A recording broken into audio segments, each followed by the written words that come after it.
All right, all right. Hey, welcome to another episode, Dreams Podcast. I'm Scott Cloman. I'm sitting here with my co-host, Mr. Jackie Mitchell. Jackie, what's going on? How you doing, my man? Appreciate it, I'm Scott. awesome. I'm Thank you. awesome. Thank I'm you. awesome. Absolutely. Hey man, we have a special guest tonight. Shoots, man. I met this guy almost 20 years ago um, on the track at Ash High School. I heard about this kid in Alexandria, Louisiana, that was all world free safety. And I kept hearing about this kid. And I was like, who is this? Who is this? And I saw him working out, and we started talking, and then we had an opportunity to to work out a few times. And normally I can remember all the accolades, but this guy has so many: all state at Alexandria Senior High School, all American. Um, played. He was a 4-year starter at University of Oklahoma, if I'm not mistaken. I know a 3-year starter for sure. All conference. Fifth round draft pick to the Buffalo Bills. Played in the NFL, and now I got to pull out my list here because now we got he's a real live celebrity. Let me pull out all the movies he did played in. Right, Focus, Best Man Holiday, The American Underdog, The Kurt Warner Story, White Man Can't Jump 2, Guilty. One of my favorite shows, Ballers. That's everybody's favorite show. All American, The Kaepernick Story. White and Black on Netflix. Man, he's now working with EA Sports for the last 8 years. He's a public speaker. I mean, man, it's really he needs no introduction. Hey, Mr. Nick Harris. Nick, man, thanks for joining us. Oh man, thank you for having me. It's definitely a pleasure to be here. Yeah, no, man. Um, I'm gonna hop right into it, man. I had some doing a little research, and I wanted to think about what I was gonna ask you, man. Obviously, it's not every day you get to talk, have a conversation with someone who's accomplished the things you've accomplished. So it's a big honor. Like we were talking, like I mentioned earlier. I had heard about you, and just around town. My parents moved to Alexandria, Louisiana, and so I would go back and forth, and that's where I would train.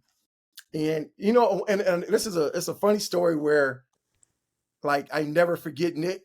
I was on the track at Ash High School running, and a recruiter was walking across the field, and he was just sitting there watching me work out. And then he was like, "Hey man, what's your name?" I told him, and we introduced ourselves to each other. And I told him what I did, and he said, I think at the time, I was transitioning from the NFL to the CFL, and it was I think I've been playing maybe 6 or 7 years professionally. And he said, and Nick's gonna laugh when I say this, he knows what I'm about to say, and this saying stuck with me. He said, man, I like the way you work out. I like the way your grit and how hard you work. And he said, remember this. He said, there's two type of athletes: lifestyle athletes and professionals. And lifestyle athletes don't last. He said, you must be a professional to be doing this for as long as you have been. And I remember that was one of the first nuggets I gave Nick. We were walking around the track, and I said, man, that always stuck with me. And it's so true. We've seen so many great athletes fall to temptation. So not to cut you off, No, what? Yeah. and my apologies, but you're not telling the complete truth. So ultimately, this is like post workout, and I was like a sophomore in like high school, and like so Scott comes out to my university my high school track, and he's like running 200s, right? And I'm like, bet I'm gonna jump in too, stupid. It wasn't smart at all. So he's like running, and he's like, "Nah, you got to push yourself." And I'm like, "I am pushing myself." And he's Give me like, the best I got.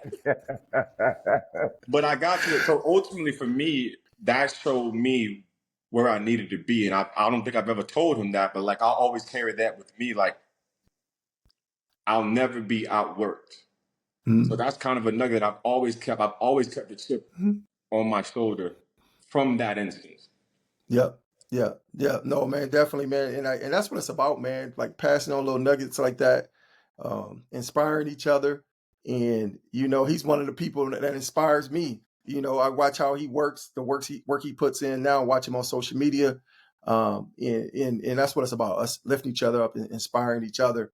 I remember I don't know if you remember this. I remember the first time I took Nick to I went and picked him up, and we went to the gym we trained at Don Fields, where I took you, Jackie. Oh my God. And we did, and actually, but you know what? I remember doing this workout, and Nick actually he did his thing.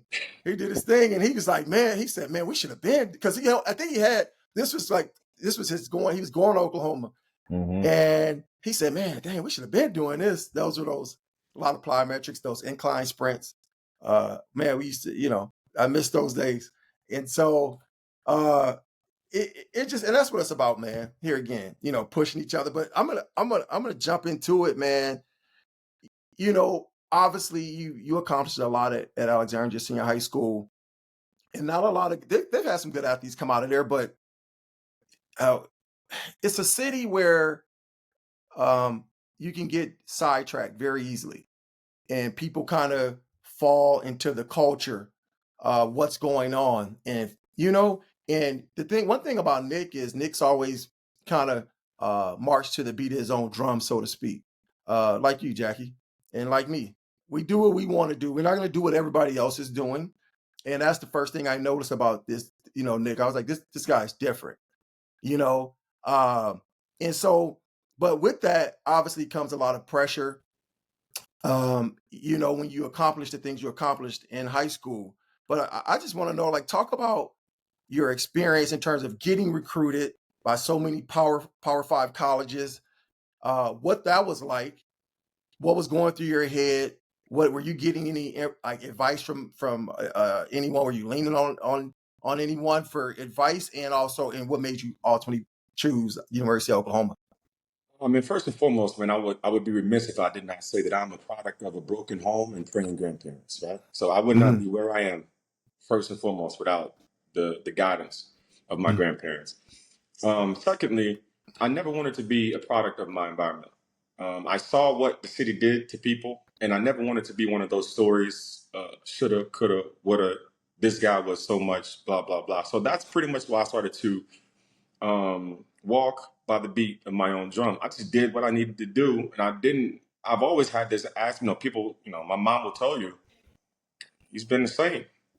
I've always had like this mantra, like I'm just gonna not necessarily do what I want to do with malicious intent, but if in the event that it doesn't make sense to me, I'm just not gonna do it. And there's no questions. We're not gonna discuss it. Like I'm good.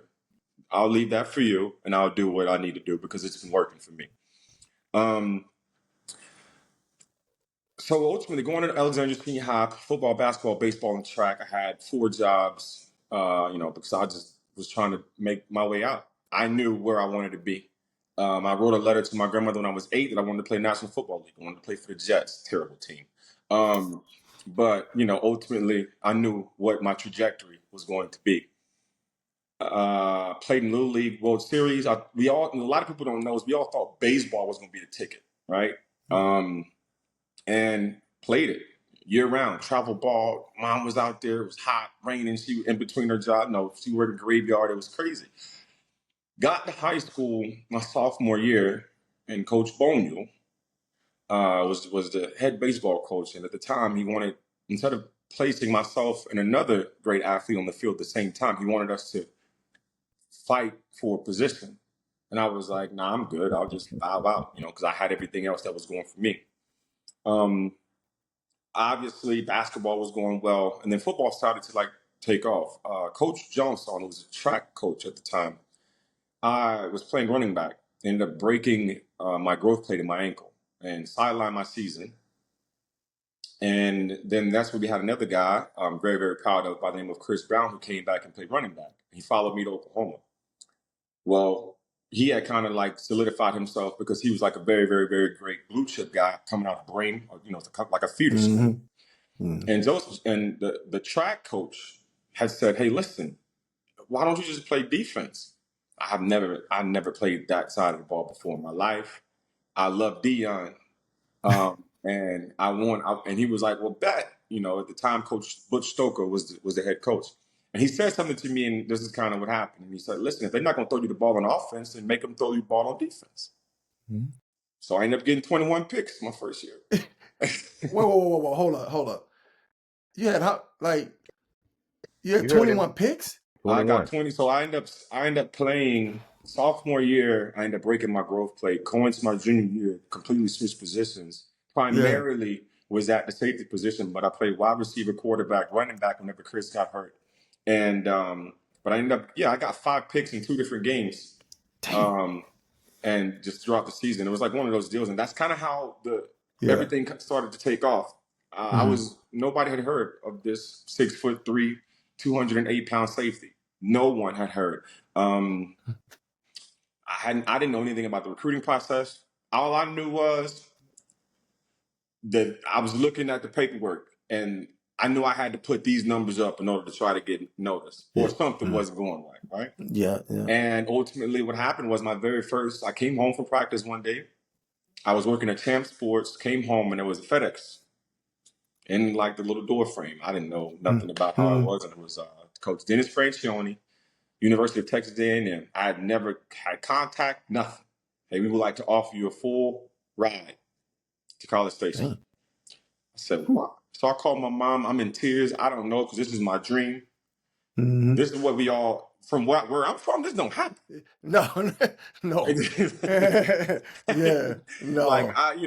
Like where I'm from, they pushing Southern and nothing against Southern and Grambling, but where I'm from, this don't happen. Louisiana Tech, ULM, go Warhawks, right? Yep, So I get it. Yeah. Texas A&M, wait, what? Yeah. Very following day, I get a call, Nick Harris, come down, my junior year. Nick Harris, come down to the office. You have someone here to see you. Coach Turner, the running back coach for the University of Nebraska. I said, whoa, what is happening? Right? So now you hear rumblings, right? And then so it then got to a point to where I was missing every other day of school because there was another coach.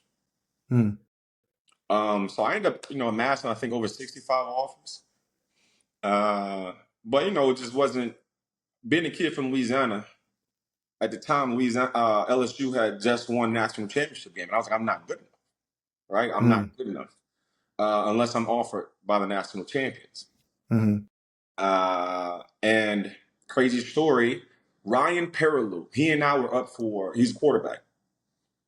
He and I were up for Gatorade Player of the Year. And Coach Saban had went down to go see him.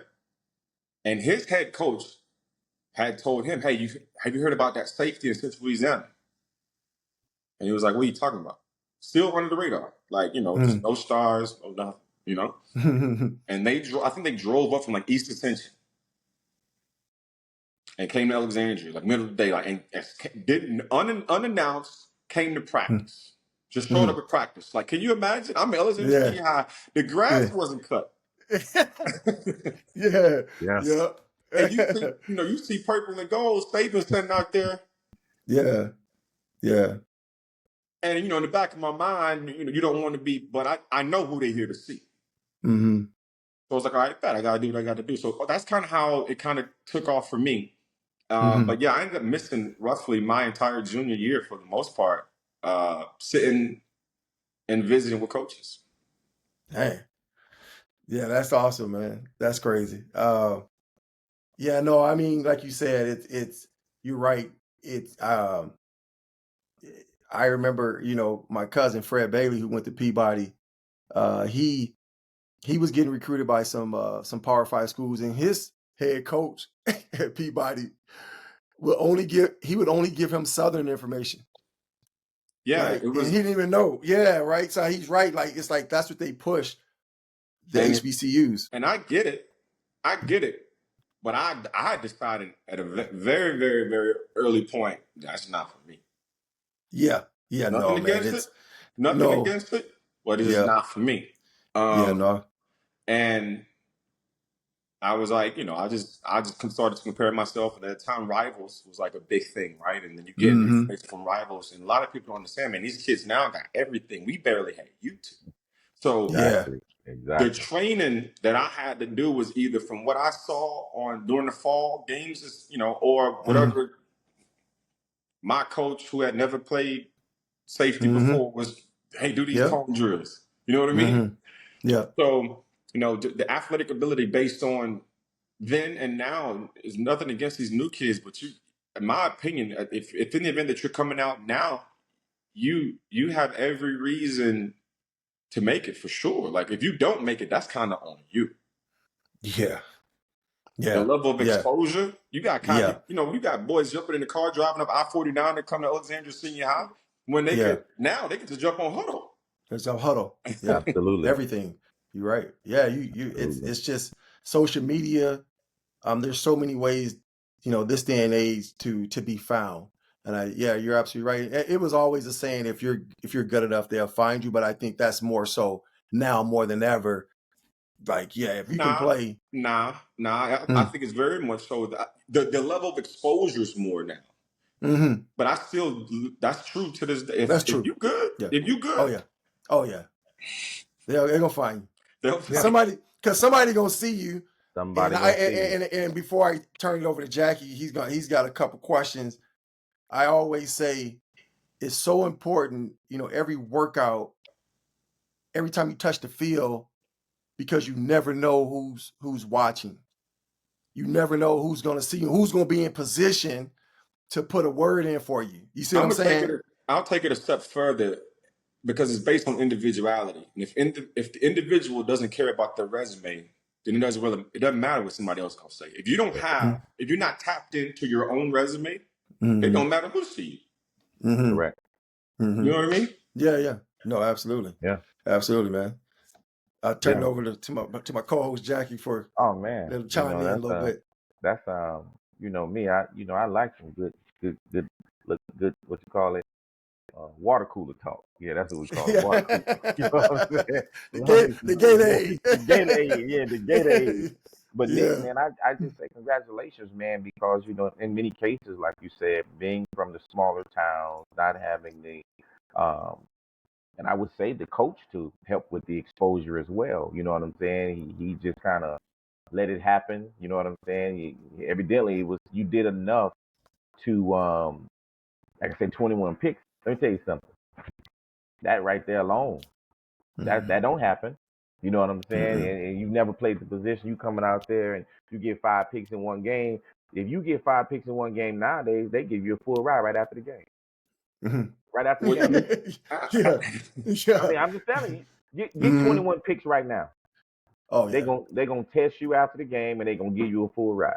Well, I was questioning why they were still throwing the ball, but hey, it ain't your fault. It ain't your fault. Hey, I like that old saying. I don't make the news. I just report it. You know what I mean? Exactly. So yeah, I applaud you with that, man, and that just speaks to, like you said, the work ethic. And you know, Scott, you don't even realize how intricate you've been in people's lives, man.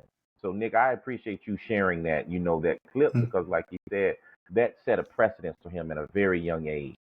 Even though he was playing running back, but he was able to take that, hold on to it, transfer, do a different position, and excel. So that same work ethic, that same mentality, he's taken from offense to defense. And man, I applaud you for that because most young guys don't listen to that. You know, they just like, okay, they gonna do it their way. But you saw it, you experienced it, man. So congratulations on that, man. And great job for you, Scott. You know, as you always do, you know. So you know, Mr. Help a lot around here, you know what I'm saying? Look, But show love, lives, Mr. Show Love. Hey, change lives, baby. That's what we do. We change lives. Man. So man, the next question though, Nick, man, is for you, what was it like, the NFL draft experience, and how could you expand, and how did you prepare yourself for the process mentally and physically? Because you know that transition from that college game is so much different from the pros. And many guys. Well, let me say this: going to Oklahoma, it may not have been because certain, you know, and I know I'm just being honest because that's why I had to test myself because when you play at the Power 5, you pretty much in the pros. It's just the system, and they're teaching you the fits. They're teaching you, okay, where to go, what to look for. The system. You see what I'm saying? So being at Oklahoma, being in a professional style defense, having the accolades that you had, performing that you performed, getting drafted. Can you expound on that experience, getting drafted, and how did you prepare for it mentally and physically? Mentally for me, college, was more difficult. Brent Venables, Guru, who's now the head coach there, man, he's pretty much the architect as well of my success. And just to piggyback on what you said, yeah, I mean, I saw Adrian Peterson and DeMarco Murray every day at practice. Sam Exactly. Bradford, Right. you You were in know, the so pros. You were in the pros. yeah, Yeah. Sam Bradford, who won the Heisman, was my quarterback at the time. Trent Williams was the left tackle, Oh. who's First Valley Hall of Fame. So let's be very Absolutely. clear. Like it was, No slouch. we're practicing good on good, Right. Mm-hmm. Exactly. My process was a little bit expedited, coming because I had graduated early. I took AP courses in high school because I knew that I didn't want to go to college for the entire four. Um, Ended up busting my shoulder up before I could leave for the junior year, put in my draft process, see where I was going. They were like, you might get drafted. They were like, you got the numbers, you got the size, but we don't know if you're going to be healthy. So I ended up coming back for my senior year, probably the best decision I've ever made in my life. Also, just to go back, why I chose Oklahoma. My top five was Nebraska, Texas A&M, Michigan, LSU, and Oklahoma. I don't know if you remember that Michigan game they played against Texas in the Rose Bowl. Lloyd Carr was the head coach. He called me out of the tunnel. He said, "Nick, you hear that? This could be you." I'm like, right, bang. I think at the time Oklahoma was playing against LSU. LSU ended up beating Oklahoma in the national championship game. Mm-hmm. But ultimately, this is the answer. I had a silent commit to the University of Michigan. Bo Schembechler, head coach, legendary head coach. I spoke with him in his own quarters, and he sold it to me. Hey, we have the only defensive Heisman. I said, bet, say less. I'm a kid from say less. I'm a kid from Louisiana. And not only that, but I want to see different seasons. In Louisiana, we only got two, hot and hotter, right? So I just wanted. So I was like, I'm headed to Michigan, bro. Yeah. But unfortunately, my maternal grandmother ended up getting terminally ill, and I could not be that far from home. So I was, the oldest of 12, so I just needed to be closer because at some point throughout the course of my life, I had to be dad at a very, very early age. But the process. So what a lot of people don't know is my last game collegiate was the national championship game against Florida. I got defensive MVP in that game, and we lost. We were playing against Tebow and company, real killers. Mm-hmm. Uh, Yeah. And Hello. when you Tebow. play the last game, when you play in the last game of the season, that means that your training, your mental aspect, your mental acumen, everything is compressed. So you go from the last game of the season to training for Senior Bowl, to training for Combine, to training for specific personal workouts, to the draft process. My daughter, who's now 15, who's my greatest creation, was born a week before I got drafted, to the day. So it was a wild whirlwind of a time for me, having to choose my agent, having to choose my money management team, having to choose, because I wanted it to be three different branches. I wanted it to be checks and balances. I did not want to do a one-stop shop. So I had to go through the process, and I did this 100% entirely alone, which goes back to my hometown. I did this alone because I wanted it, whether I failed or succeeded, to be no man's choice or decision but my own. And there was no one that I could look at where I was from and lean on because nobody else had played ball. Raise your hand if you played in national football, right? So it's me. So I got to go through this on my own, right? And selfishly enough, probably the best decision I ever made. Obviously, you take advice from people, but the end decision or the end goal was mine. So I went through the process and it was hectic because I was semi-hurt. I ended up pulling my hamstring in Senior Bowl, practiced the entire week, put up crazy numbers. They changed me from safety to I never played linebacker before in my life. They changed me from safety to linebacker the week of Senior Bowl. I'd have hat in hands. I don't know what y'all talking about. Athletic ability alone, right? So I ended up pulling my hamstring, spoke with my agent, and he was like, listen, man, he said, you're a tweener. He was like, they don't think that you're fast enough to play safety, or big enough to play linebacker. It was like he was like, you go to combine, you gotta run fast. He was like, that's all you gotta do. You got the numbers, you got the size, you got everything you need. You just gotta run fast. Well, I was still coming off hand, so I was like, okay, cool. Can I not and like give me some more time to my pro day? And he was like, nah, this is the biggest stage. I was like, all right, bet. I was like, what I gotta run? He said, you gotta run 4.6 or below. I was like, okay, I run like a 4.78 on like, it is what it is. This is what you wanted. I can't do much about it. I got a kid on the way, so I got to figure this out. Yeah. And thankfully enough, I think the biggest thing that worked, that was a plus for me, was here. I wasn't the biggest, wasn't the fastest, wasn't the strongest, but you could count on me. And you knew I was going to be where I needed to be when I needed to be there, which is why I played so many different. I played cornerback, both safety positions, nickel, weak backer, at the University of Oklahoma, different, depending on the game and this, that, and the other. And I found out later, national championship, I was specifically game plan for the game. They're like, wherever you lined up, we was going opposite. So I get it. I understand. And the respect factor was there. Ended up getting drafted 5th round, 147 overall to Buffalo, which is another crazy shot. Kid from Louisiana. I had never seen snow. It was just one of those deals that it was like I just had to figure it out. And that's pretty much what I did. I went through the process of just figuring it out and making sure that I put my best foot forward. I just got to intervene. I got to ask, what made you separate your agent, I guess like your marketing Financial team or team, your financial team? What made you want to separate all? And yeah, especially with no one else to lean on. I'm curious what made you want do the that. truth? Yeah. That's what we talk about, the truth. Hood economics. Yeah. So at the end, Don't put all your eggs in one basket.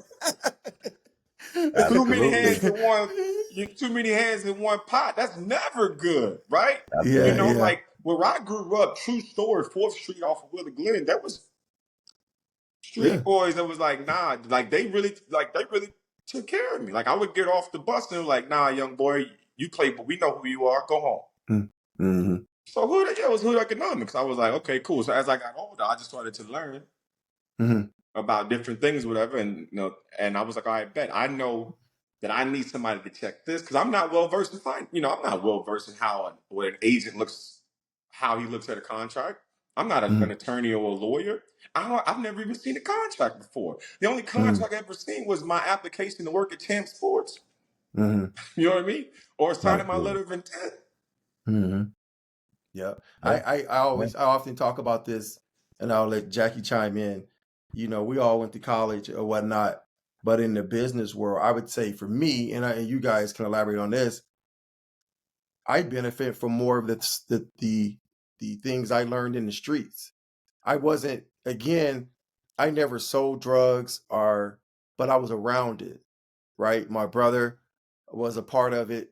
And so I was close around it. And I saw how they operated. And yeah, I've taken some of those things and kind of added those to the repertoire, and it's really panned out for me. It is what it is. More than the book ever could. Yeah. Absolutely. Yeah. Absolutely. And Nick, I think you said it best, man, because we all experience that environment. You see what I'm saying? It's like you said, you're getting off the bus, you go to the rec, because for me, it was Saturday mornings. You go down to the basketball court on the field, everybody out there rocking. They see you somewhere, it was like, man, get out of here. You know what I'm saying? You go over here, hey, man, go to the rec, go to the field, go to the pool. They didn't want you around because they understood what they saw something in you didn't even realize. You know what I'm saying? So I think that's just speaks volume, man, of because the hood is the same. It's just in different places, man. I don't care what nobody say. It works the same when they see somebody doing well, especially for the guys who know better. They push you to do better. So I am glad, and like you said, man, I applaud you also for, like I said, the contract, the financial stuff, because, like you said, we didn't have any inkling of that. We didn't know how to manage a checkbook and finances, and like you say, looking for agents. We didn't know what to look for. It sounded good. We went with it. That's pretty much how the story was, man. So I applaud you on that, and congratulations for that. as well. Uh, I'm just laughing because not putting all your eggs in one basket. I was just watching Nipsey Hussle's older brother, Black Sam, interview, I watched that too. and he was talking about before he went to jail and he was putting his money up and how he put it in different places. And he's like, "Why'd you do that?" He said, I don't want to put it everywhere. If they might, They might find if it. we get hit, Yeah. it's all gone, right?" And so, no, that's pretty awesome, man. This next question is something I'm excited about. I've always been intrigued with. I don't know why. I love actors, man, and that whole scene. I know it's hard to do. It's not easy, but I think because as a kid growing up, I've always been a movie buff. I've loved to watch movies, and I love great actors. And so that's what I want to kind of get into, like how did you get into acting? Was it something you kind of always wanted to do? And also, like, where do you see yourself taking this thing in, say, the next 5, 10 years? No, I wish I really had a great story, but I'm gonna give you the truth. Ultimately, my body failed me, so I did 4 years in the league, had 9 knee surgeries, and I had no idea what I was gonna do. I got a phone call. Somebody asked me, "Hey Nick, you want to play choreographed football? What is that? What are you talking about?" They're like, "Hey, listen, we're gonna film a movie called Best Man Holiday up in Toronto and Buffalo. And we need guys that we can trust." I'm like, "All right, bet. It is what it is." Went up there for a week, got my check, and I said, "Wait a minute. That's I different. don't have to have I don't have to have a headache to get this." No, sir. No, sir. Wait a minute. Yeah, Yeah, yeah, buddy. we got some. So Mhm. me being who I was, even though I still had the NFL dream aspect, we Superman. So but I called it what I was going through personally. I was going broke, going for broke, and you call it whatever you want. But I was seeing guys who had my job on Sundays that didn't deserve it. I knew this ain't Yeah. hate. This is I want No, everybody to get paid, but we this see is that all the ultimate. time. Yeah, based 100%. on the work that I put in, based on the mental acumen, based on the film study, and based on what I put on film, i.e., what I spoke about earlier, my resume. It was guys that just didn't. But that goes back to what we spoke about as well as coaches. A lot of guys, believe it or not, could have been Hall of Fame. A lot of guys are driving FedEx trucks that could have been Hall of Fame. But what a lot of people don't realize is that you have to have a coach that's going to believe in you, Absolutely. right? Mm-hmm. That's going to Absolutely. give you that second, third, fourth chance. A lot of people don't get that. You one and done, and it's like, all right, cool. And now you could have, would have, should have been. But yeah. So I got a call, man, and I was like, I didn't know nothing. I didn't know. I had no acting classes. I didn't. Mm. All I knew was you approach it as a business, and that's what I did from day one. And one thing that I was like, I always realized, and I spoke to a couple of guys, and I sat in a couple of meetings, and I won't mention. One thing that always stuck with me is remember names. Absolutely. Remember Always. names. So I'll be on set now, and craft services. They'd be like, "How you doing, Mister? You remember me?" You know what I mean? Like shake hands, look people in their eyes. Thank you. I greatly appreciate everything that's and so that's pretty much what I can say. My level of longevity going on 13 years being in this industry is Mm. because one, you're charismatic. Two, you're a likable person. Three, you are where you're supposed to be when you're supposed to be there. Mm. And yeah, that's one thing that I pride myself on. You ain't got to worry about me. Where I need to be, what time? I'm there 5 minutes early. You don't Mm. have to worry about the kid, right? Just give me Mm. what I need to do. Give me my sides, and we'll shoot it. Mm. As far as where do I see myself? That's crazy. And us as quote unquote thespians or actors, we really hate that question because we don't know. Yeah. Yeah. I mean, I would like to film with Denzel. I would love to have all kind of trophies. Mm. It just doesn't work that way. Ultimately, a Mm-hmm. lot of things go into it. If you have a personal relationship with the director or the producer, who your agency is, The timing of it all. Obviously, if COVID has shown you anything, we went through our strike. We're in another strike with gaming industry at the present moment. So it's I though that I love what it is that I do, and I love seeing the finished product. It is extremely volatile. It is extremely volatile because you can land a gig, and it's happened to me, and a producer or a director like, now I want my nephew. Mm-hmm. You know, Yeah. and like most recently, I landed co-lead for the show Bel Air, the spinoff of Fresh Prince of Bel Air. Yeah. Co-lead, 8 episodes. First episode, 5 minutes in, I tear my Achilles last year. Just walking. Yeah. Didn't even 5 minutes in. What were you doing? We were filming a basketball scene on Venice Beach. 5 Wow. minutes into the scene, I tear my Achilles. Done. Scrap. Dang. So, and that's coming off of COVID and coming off of our strike. That's right. Yeah. So, I've some very, very dark times with that aspect of it all. But if there's one thing that football has taught me, is that you got to have a short memory in this game. Mm-hmm. Yep. Keep coming back. Yeah. Hey, Keep man, coming back. if I may interject, Scott, I know you have some more questions to ask, but Nick, man, I've been in a few movies myself, man. Scott don't know this, but I've been in a few movies myself. You've been holding out on your boy. I've been holding out on your boy, man, but I've been in 3 movies too, man, and you are absolutely right. Like, Scott, I was in Just Friends with Amy Smart and Ryan Reynolds. I was in, of course, the Roy Shivers documentary, and I was in a movie with Charlize Theron. It was called Ferris Wheel, but it was filmed in Toronto, but they never aired it. So what he's speaking about, I'll never forget. I worked 4 days, guys. 4 days, there's no exaggeration. I went 4 days on, and they brought me back for like 2 extra days. Man, I made $21,000 for that short period of time. So what he's talking about, I got that check. I said, man, what am I doing? I've done this wrong, right? Like, they didn't have the residuals, what we call mailbox money, where it just shows up. You don't even know, direct deposit, your phone goes off, wait a minute, so. Oh, yeah, buddy. I'm very, very, very, very thankful, as I'm sure you are as well, for the opportunities that have presented themselves just by being a good person, sometimes timing.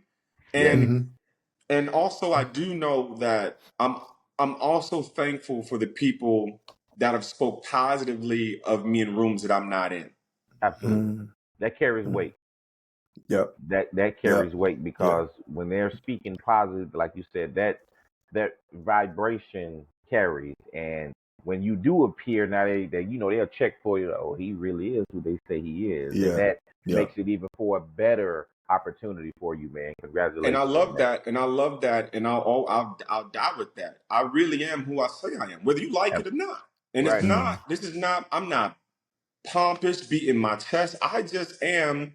And I've done the things that I've said that I've done, and I will continue. I'm a man of my word. For me, my last name means everything. So whether you like it or not, at the end of the day, this is who I am. And it's not with malicious intent. I'm not a mean person. I'm not out here trying to undercut people, whatever. And you cannot compete with me because I want us all to win. Correct. Yeah. And one of the, I'm not sure if you realize, Nick, our we named our podcast Dreams, and Jackie came up with this name, and the acronyms are discipline, respect, education, and one thing you've harped on is accountability, maturation, continue to grow in success. And so when he mentioned it to me, I instantly fell in love with it, and you embody that, right? Absolutely. So here again, man, we want to give you your flowers from that standpoint for always being accountable, like you said, man. Show up. That's half the battle. I gotta go back and watch. I gotta go back and watch Focus, because that's one of my favorite movies, bro. That is a good movie. That movie. I'll tell you exactly where it is. If you remember, whenever Will Smith was in the Superdome in the suite, and he was betting on the plays. Absolutely, him and the Asian guy. So that all of that on the field was all me. All the catches, all the hits, everything that was on field, that was all me. Got you. Yeah, Yeah, man. crazy, So I crazy. am. So he'll know this when I say this, guy. I'm gonna let you answer that question. Mm. I'm 11 words. I'm 11 words from SAG. From being from when you can make your appearance. Now you can just start getting your check. I'm 11 words Mm. from that, and there's something. Yeah. There it is. I 11 didn't know words, guy. I didn't know my co-host Hey, was an man, actor and I be holding out on you a sometimes, scholar. buddy. Yeah, I love Can't that. show everything.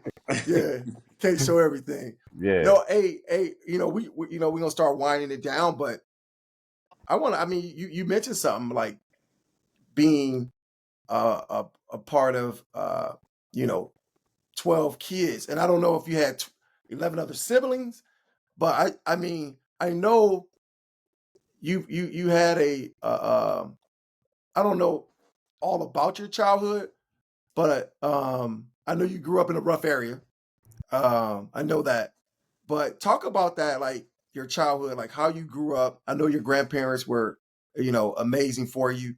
But yeah, talk about that, man. How was it like growing up in with so many siblings, obviously limited resources.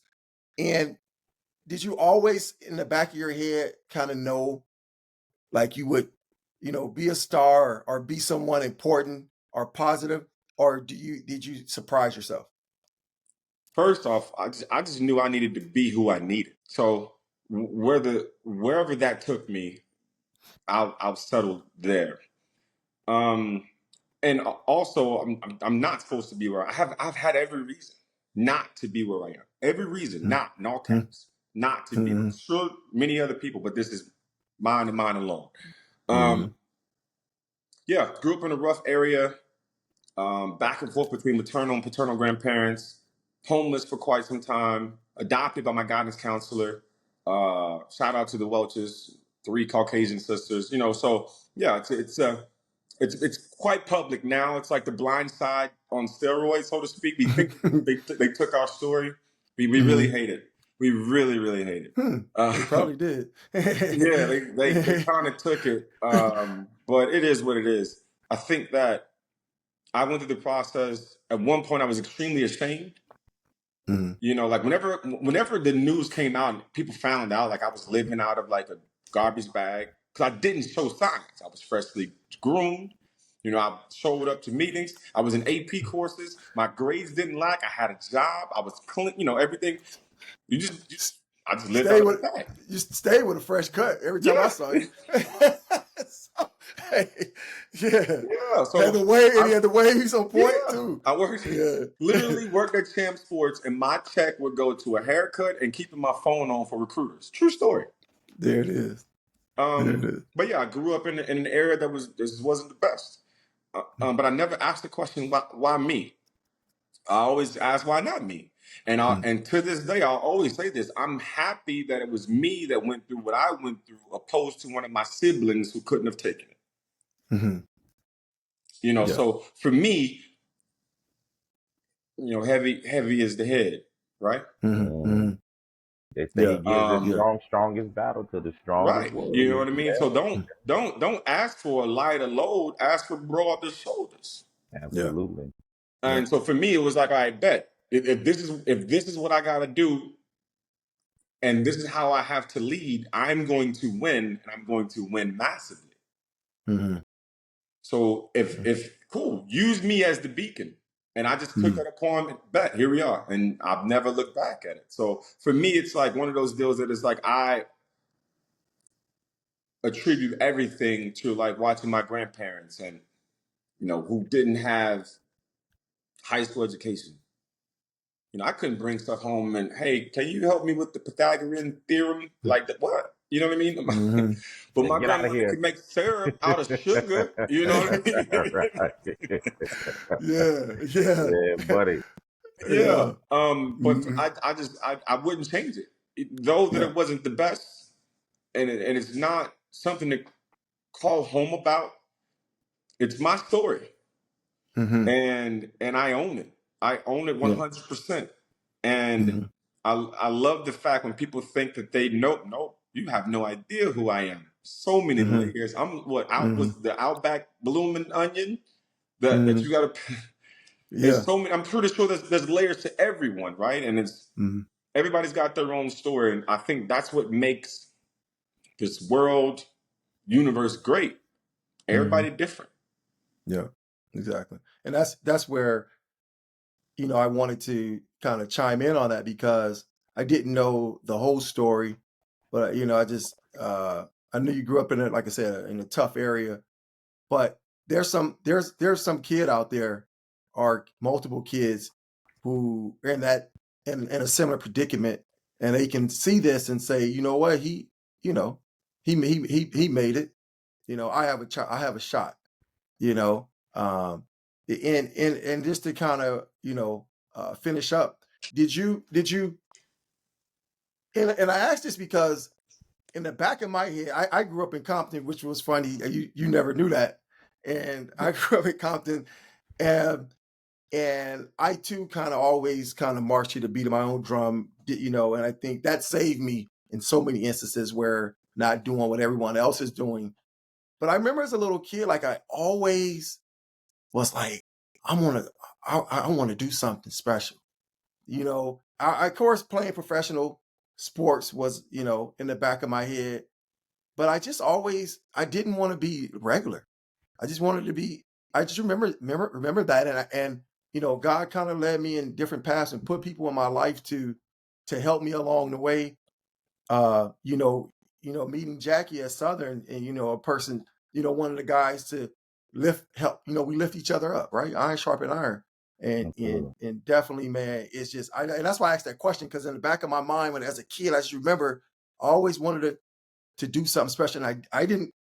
People always, they talk about, ask me, people, they get infatuated with Compton because of movies, and I'm like, hey, when I said I wasn't coming back, I mean, don't get me wrong. Don't get me wrong. I love my city where I grew up. It made me who I am in a lot of instances, but it is very dangerous.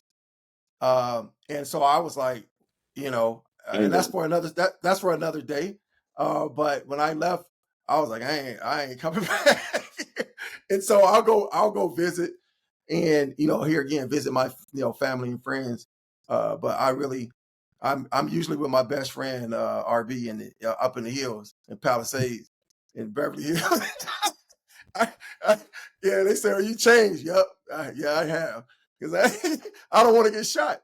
It is what it is, You're man. making So wiser choices, man. You get older, you're making wiser exactly, choices. That's wisdom. exactly. You know what I'm saying? Yeah, That's wisdom, man. So yeah, yeah, that's yeah, something else. Yeah. Why would you do that? So yeah, yeah. Exactly. I made it this far not to change. What? exactly. Yeah, Exactly. exactly. Like they Oh, I say, know. if I start making this money, I ain't gonna change. I'm gonna change. My address gonna change. My house, everything gonna change.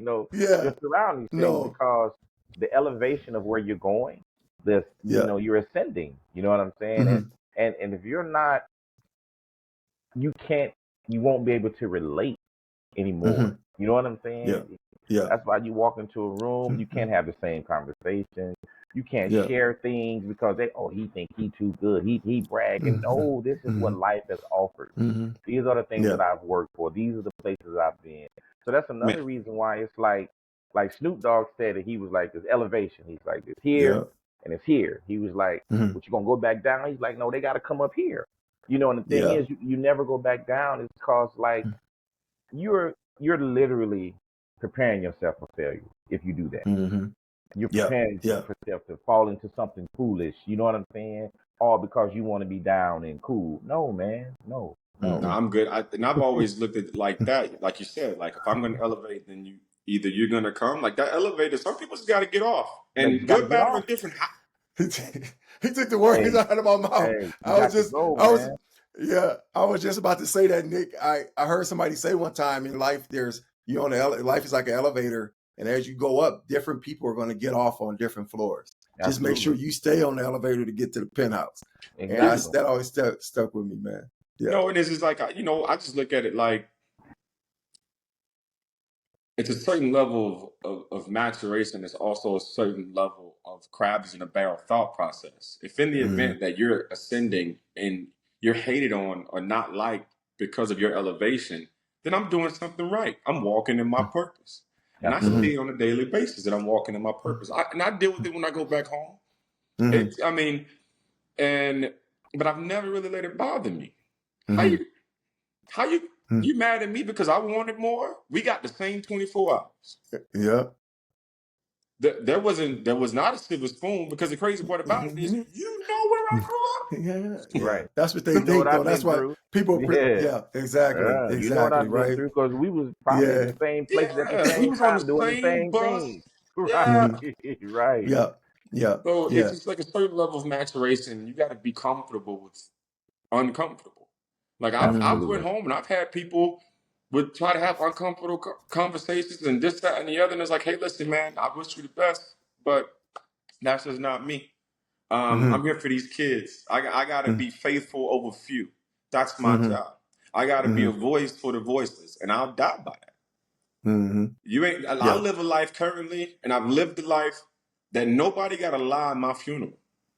Mhm. Yeah. You know what I mean? You ain't got to get up Absolutely. there and I'm laughing. I'm laughing because hey, we'd have been all been to the funeral, and the person was just a straight goon, and they like, oh, Johnny was, he was a. I'm like, man, Johnny a killer. Johnny, Johnny Yeah. will rob me right we in church. now. We in church. We in church.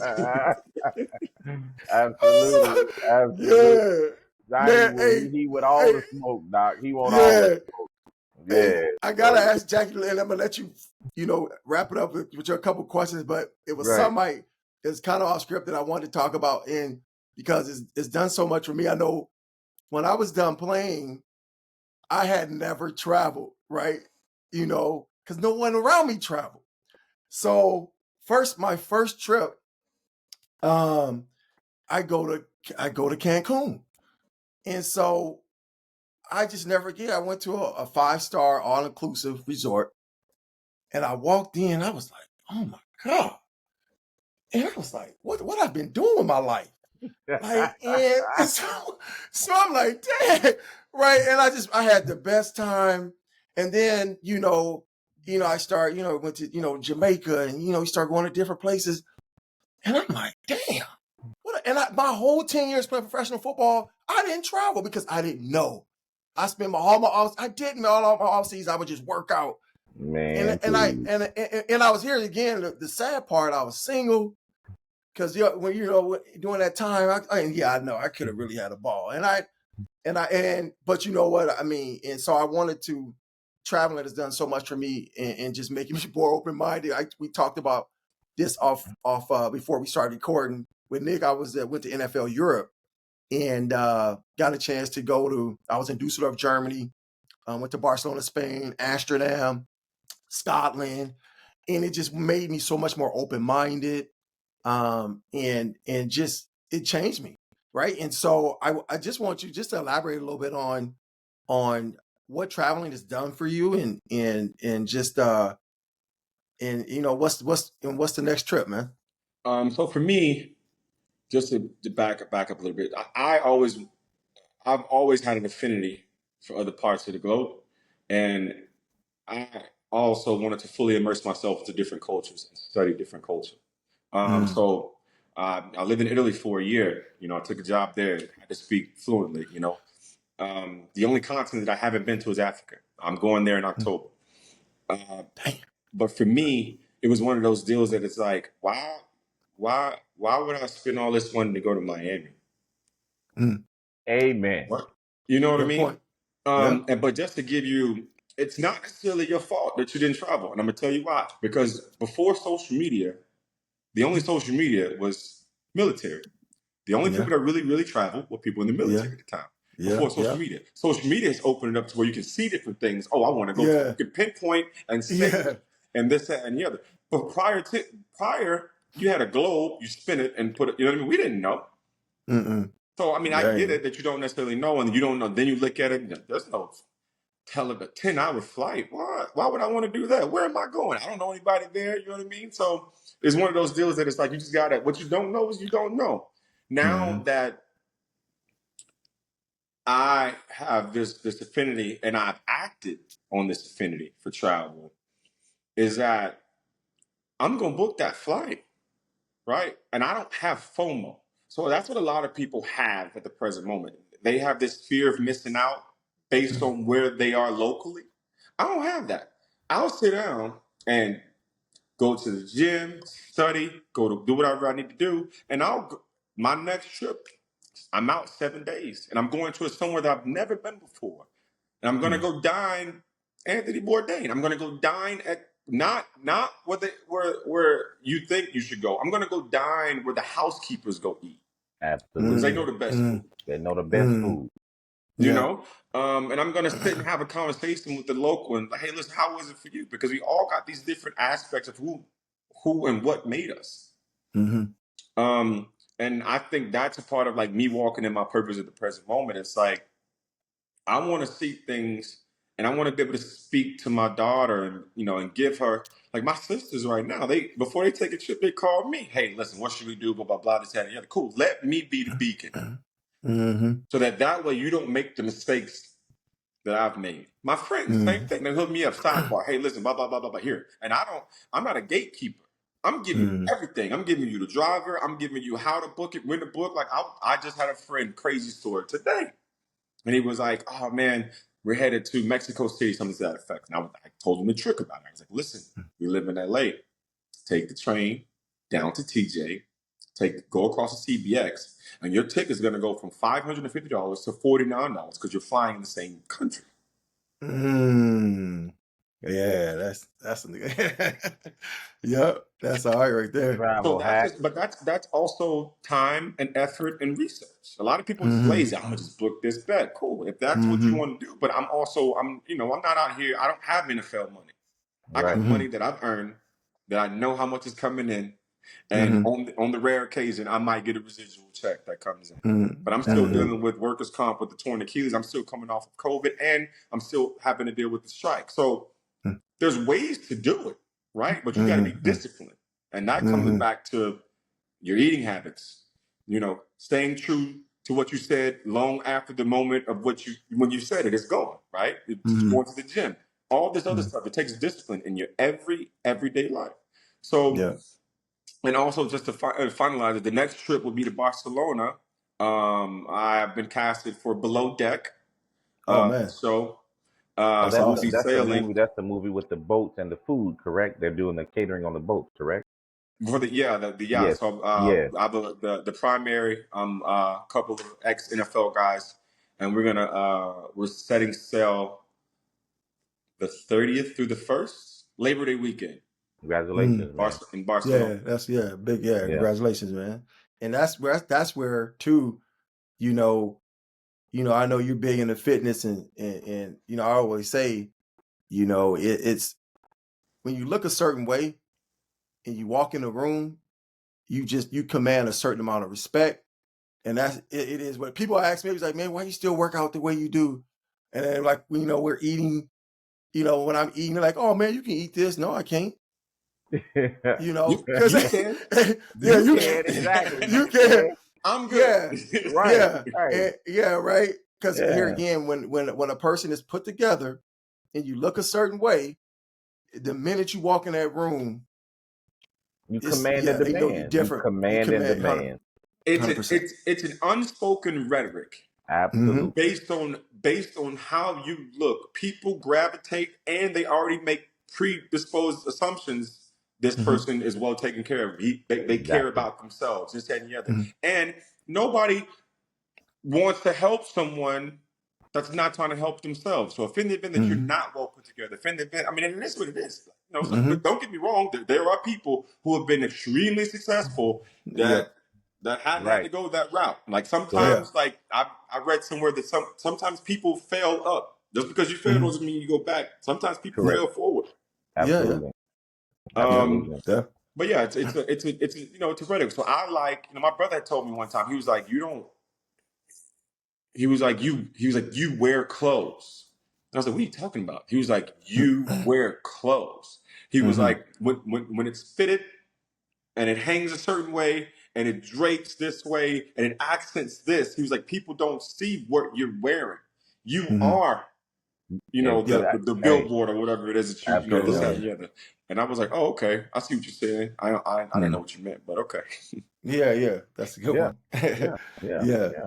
But Yeah. that's just a testament of you working for what you want to have. You know what I'm saying? So once again, hats off to you. Um, I have maybe one, maybe two questions, but I know I want to ask this one. Talk about your work in the community, such as football camps you do in Alexandria, Louisiana, every summer. Also, what's some of the best advice you've received along your journey, and what advice would you give to young athletes looking to accomplish some of the things you have? A All right. loaded question. Community aspect and philanthropic. For me, it's like I would be remiss if in the event that I made it this far without giving back. If I didn't reach back, that's selfish. Mm. Absolutely. Um, that is a certain level of selfishness that I never aspire to be. So, like I've mentioned before, I've got to be faithful over few, and I also have to be who I needed because I know that it wasn't many that came back. Scott came, but it wasn't many. I Mm. had to get it out of the mud. I know that the Mm. young boys like to say that, but like I really did. Mm. Like Mm. we had dial up internet. Like it wasn't you couldn't just That you Mm. AOL. AOL came on the CD. So so I had to go Yeah. out there and really get it out the mud. But now it's like so for me with the NFL I retired in 2013. I don't have that life. Did I wear the shield? Cool. Yeah. Do I have that brotherhood? Yeah, I still got some of my guys, but I don't have that lifeline. Just because I don't have that lifeline doesn't mean I can't be helpful. So I've hosted a camp completely for free based on donations alone in my hometown. No, there's no financial backing. Whatever don't come in, I take care of it. Absolutely. And that's not me beating my chest. That's me just letting you know. You know what I mean? Like, a Mm. lot of people say that you got to do things anonymous. So I'm just letting it be known. Like, this is what I'm trying to do, and whether you want to help or not. I got people in my own city that have help. I got more people, and this is not a shun, but friends, family, colleagues that know me and understand my pedigree that just want to help the cause more than the people that are actually boots on the ground. So that's probably the most disheartening thing. But if I each one teach one band, one sound. If one kid show up, 180 kids show up. I'm doing my job. I'm Right. doing my job. And I know that my grandparents are extremely proud because I never Absolutely. left. I mean, I may not live there, but it doesn't mean that I don't know what's going on. It doesn't mean that I'm not coming back trying to do my absolute best. Like even this year. So say for instance, by me being productive, we got a kid by the name of Cody Ford and another kid by the name of Chark, who are active guys. Prior to me holding they didn't even have they had all the NFL tools and wasn't holding the camp in our hometown. And I was doing it. And this year, all of a sudden they wanted the whole camp. Hey, congratulations. Like I'm not again, you can't it's not a level of competition because I want us all to win. I'm just going to pivot. Now I'm going to say this for the first time on you guys' show, and this is a treat for you. So what my pivot is now that we're probably going to feed about 250 families for Thanksgiving. So instead of Man, Mm. holding a camp, right, and Mm. having all these kids dispersed and spread out and this, that, and the other, no, I'll let the young boys hold that. But I'm going to come back just because I'm not there. And a lot of people think, oh, you didn't come back and hold your camp, this, that, and the other. That doesn't mean I'm not present. Mm. absolutely. Mm. We just had Absolutely. to figure out what our pivot was going to be. Yeah. Mm. So that's we're going to go back to Saturday before Thanksgiving or whatever, and let me just hand out. We partner with Tyson Mm. turkeys, and so that's my job. Mm. That's one of the many working for EA, being an actor, training people, a present father, and a global human. Mm. But that's my job to give Mm. back and never forget. And I don't do this for applause. Mm. I do this because it's needed. Yeah. Absolutely. Yeah. Absolutely. The advice that I was given is that you're never as good, you're never as bad as they say you are. Mm. And also, the moment that you stop caring about what other people think is going to be the most freeing moment of your life. Yeah. Um, and lastly, the advice that I would give someone is that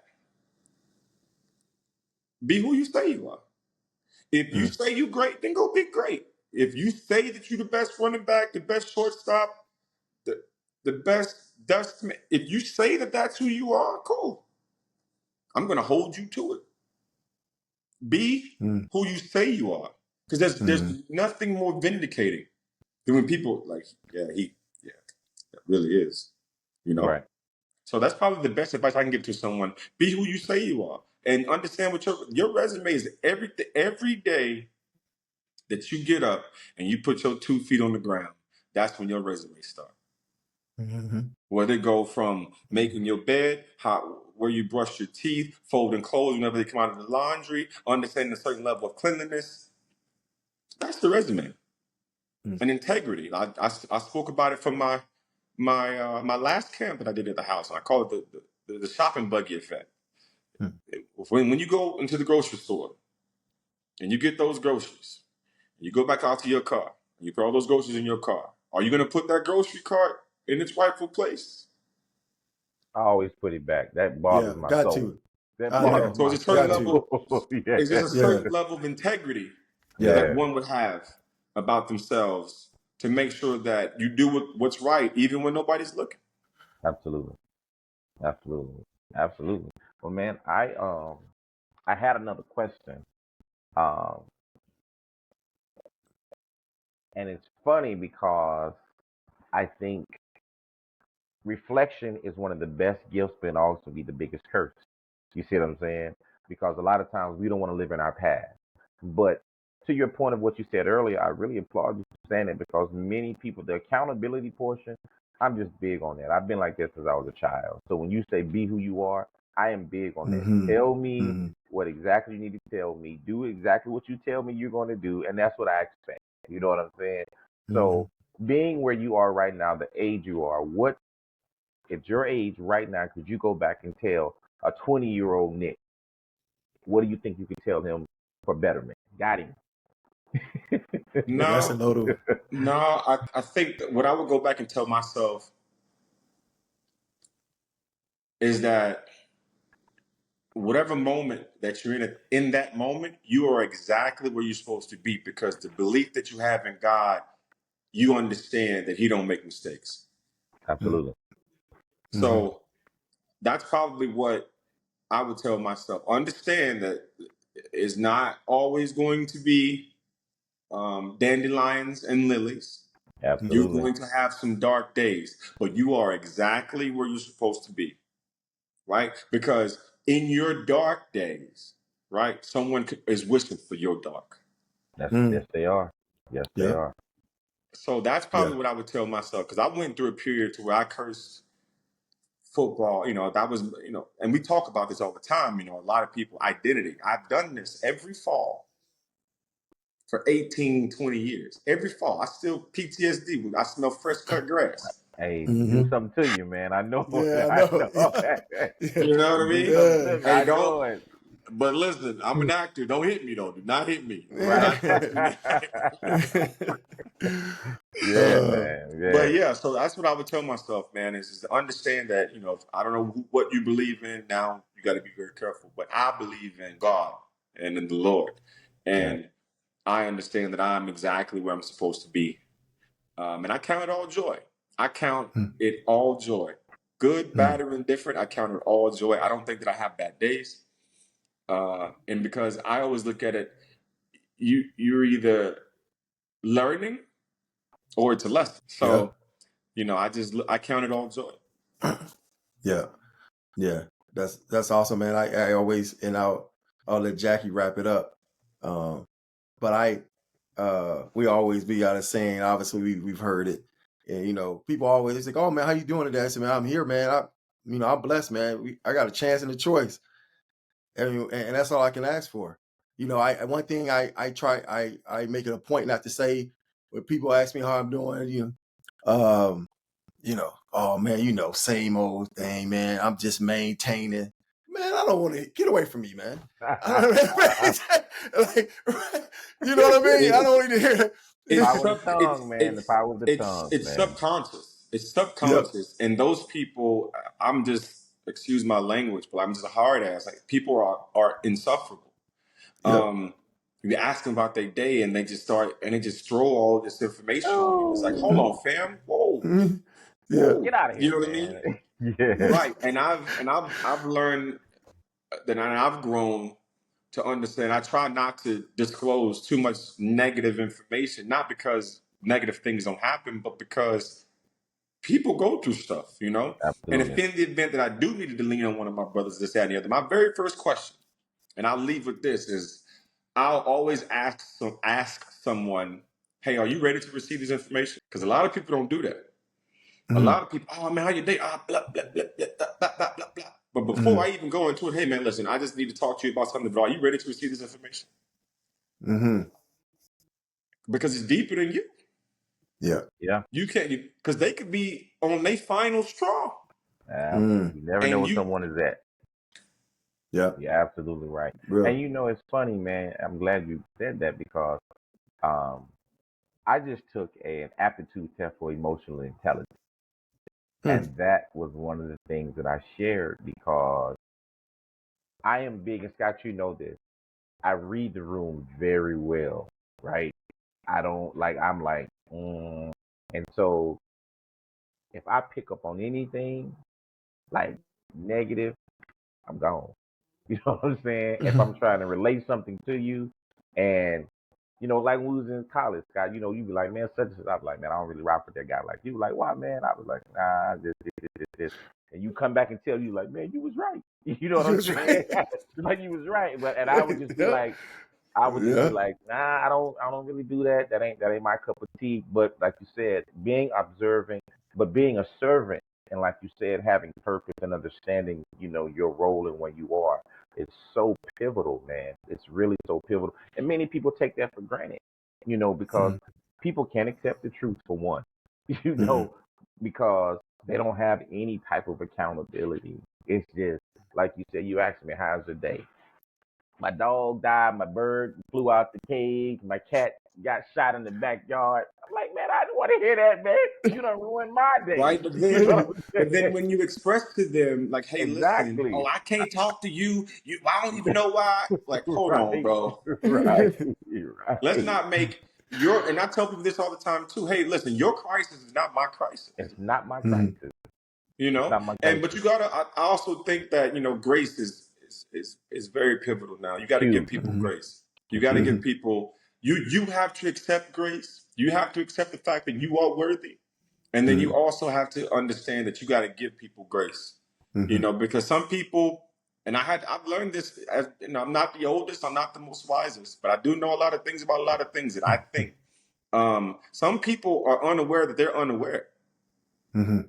Absolutely. I Yeah. totally agree.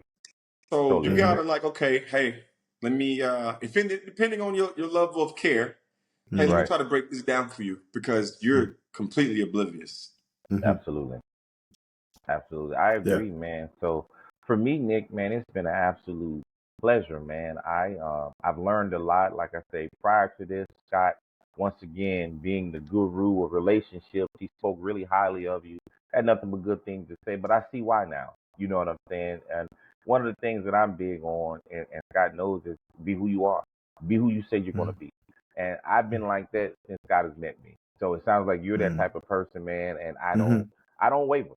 you know, Mhm. I don't care who Yeah. likes me. I don't care what you got to say about. I don't care how you feel about me. I don't care about none of that because at the end of the None. day, I know what I Mhm. serve. I know my purpose, and I'm gonna walk in it.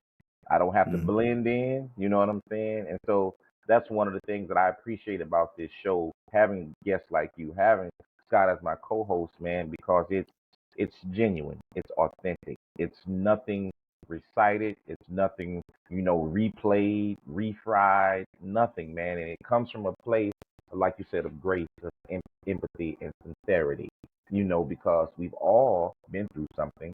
We are all walking the same walks of life, maybe taking different steps along the way. But like you said, just being a good person, that doesn't cost you anything. You know what I'm saying? Mhm. So, man, I applaud you on the things that you've been able to accomplish. I applaud you on your career, like you said, your resume. You know what I'm saying? And many people don't understand like they say, when it's time to go, and that dash right there, the date, what that dash Yeah. gonna say. You know what I'm Yeah. saying? and that's pivotal, man, and that speaks volume of who you are, from where you came from, the things that you're doing, the lives that you're touching, and what you're doing for yourself, man. So I Mhm. applaud you, and I just thank you for being a part of what we're trying to be here, man, and build here, man. So Scott, I'll give you the mic, brother. Oh man, I'll be short and sweet, man. Nick, man, I appreciate it. Here again, I know how busy you are, man, and time is of the essence. And one of the reasons why I love doing this, we're a few episodes in, and I mentioned this to Jackie. I was like, man, I didn't know I would enjoy this much. It's like, being able to experience this with people like you, Nick, and we get to take just amazing nuggets away. The biggest nugget, I took away from this episode is be who you say you are. Man, Absolutely. that's powerful.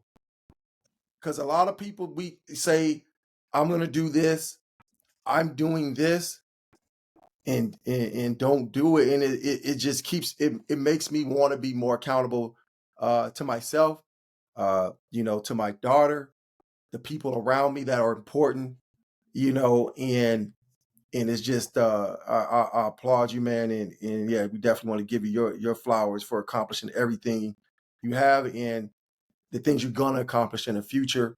And I'll definitely, if you're gonna be in Alexandria too, man, during Thanksgiving, yeah, I'll definitely like to come out there, man, and help out in any way I can, because I came out last year for Thanksgiving.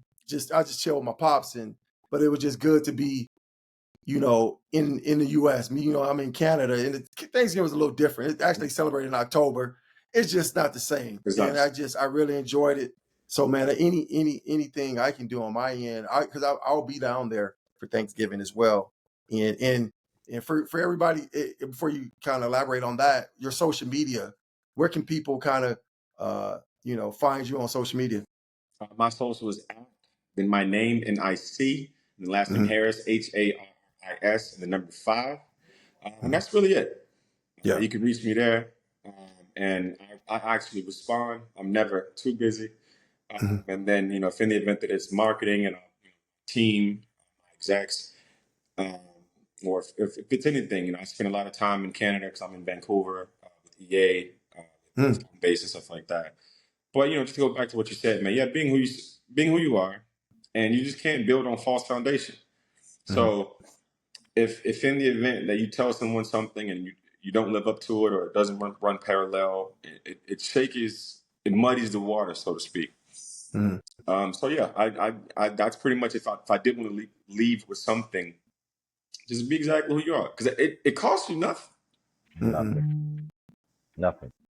Yeah. And Yeah. I man, geez, if people would just be honest. Like you said, just be honest with yourself, man. Scott, Yeah. I really have a problem with it. If somebody can look at you in your face and just tell Yeah. you something so untrue, and I'm just like, Hmm. what are you doing? Like, Yeah. why do I deserve that? Right. You know what Hmm. I'm saying? I didn't ask you for that. I didn't ask Hmm. you to sit here and just tell me a fib and lie to my face. Get out of here, man. Hmm. It's just Yeah. I'm just appreciative of it, man. So Nick, this has been an absolute pleasure, man. I thank you for sharing. I thank you for the elaboration. I thank you for your story, man, because like I said, every show that we are putting out, your story is going to help someone. You know what I'm saying? Hmm. And that's the biggest thing. Like you said, the faith in the few, and that's what it's about. You never know what word, what moment, what action is going to change a life. You had an opportunity where something changed your life. When these, like you said, the guidance counselor adopted you, like the homelessness, man. You could have easily said, you know what, man, this is too much. You know what I'm Hmm. saying? I'm gonna get to this other side of the track. Get with those rack boys. You understand? And you run Hmm. those, but you was like, man, this is not for me. And so in doing that, man, that shows your fortitude. That shows your purpose. That shows your faith. And like you say, just congratulatory to your grandparents, maternal, your mom and them, and whatever happened. Hey, man, look where you are right now. So that's a Hmm. testament of your faith, a testament of your village. And I applaud you, man. I thank you for being here tonight, man. I really do. Thank you. Wouldn't change it for the world. All right, Scott, what you got? You got anything? Hey man, another episode, Dreams Podcast, man. We're just having a blast, man, with Absolutely. beautiful. individuals. And I mean, Nick is one of a kind, and I Yeah. truly mean that. He is one of a kind, and he's not gonna rock with many people because many people can't get on his level. Absolutely. It is what it is. These are facts, right? Absolutely. So, you know, so man, so I'm Scott Coleman, my co-host Jackie Mitchell, Nick Harris, man. Thank you, man. Another episode down, man. Dreams Absolutely. Podcast, man. We're having a blast here. Thank you guys. Absolutely. All right, Absolutely. appreciate Thank it, you, Nick. brother. Yeah.